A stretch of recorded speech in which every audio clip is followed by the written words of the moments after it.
Last video, I asked you a question. Do your kids actually play by themselves? When I was 7, I could disappear into play for an entire afternoon. Nobody set it up, nobody joined, nobody checked on me. My son, he hands me the toys and says, "Mom, you come up with a story." What happened between his childhood and mine? That question sent me down a rabbit hole. Stick around because what I found changed how I parent in the evenings. First, if your child orbits you from pickup to bedtime, you're not doing anything wrong, and neither are they. Researchers have been tracking this for decades.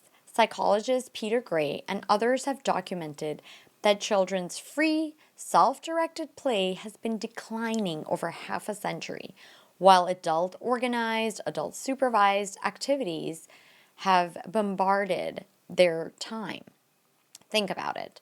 Our childhoods had hours of unscheduled, unwatched time. Our kids' childhoods are scheduled, supervised, almost wall to wall. Practices, enrichment, play dates, which, notice the word, are appointments. And here's the part that made me sit up. The same researchers point out that as free play declined, childhood anxiety and depression climbed.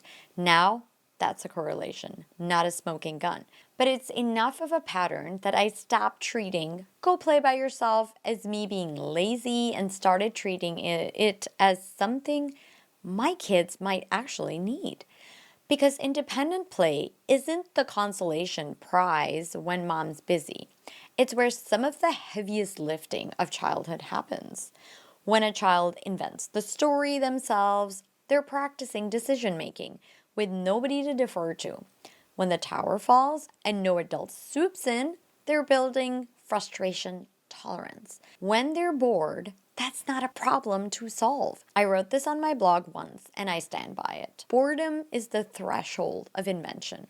The whining, "I'm bored," is the sound of a brain about to make something up. And remember last video? This is exactly why the open-ended toys win. A stick can be anything. A branded toy comes with the story pre-installed. Pre-installed story, nothing left for the child to build. Okay, so how do you get a kid who narrates your every move to play alone without it feeling like rejection? Here's what actually moved the needle in my house. 1. Start stupidly small. Not go play for an hour. 10 minutes. A kid who's never run a mile doesn't start with a marathon. You're building stamina. And stamina starts tiny. 2. Parallel play first. I don't leave the room. I do my thing in the room. Folding laundry, chopping vegetables. I'm present, but boring. Present but boring is the bridge between play with me and playing alone. 3. Don't rescue the boredom. This one is hard. The whine comes and every instinct says, fix it, suggest something, turn something on. Wait, sit in the discomfort with them for 2 minutes. Something always ignites on the other side. 4. Connection first, then space. 10 minutes of full attention, phones down, play from me. Buys 30 minutes of solo play from him.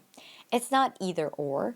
The cup has to be full before they can wander off with it. Here's the reframe I want to leave you with. Stepping back is not neglect. Handing your child an afternoon that belongs entirely to them, no agenda, no audience, no adult plotline, might be one of the most generous things we can do for them. We didn't stop loving our kids more than our parents loved us.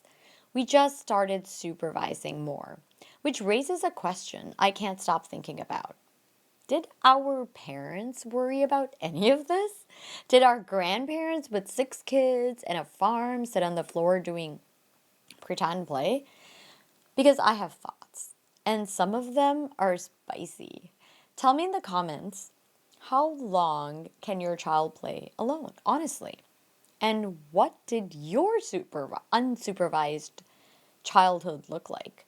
I read everyone. I'm Najla, this is Love Circuit, and I'll see you in the next one.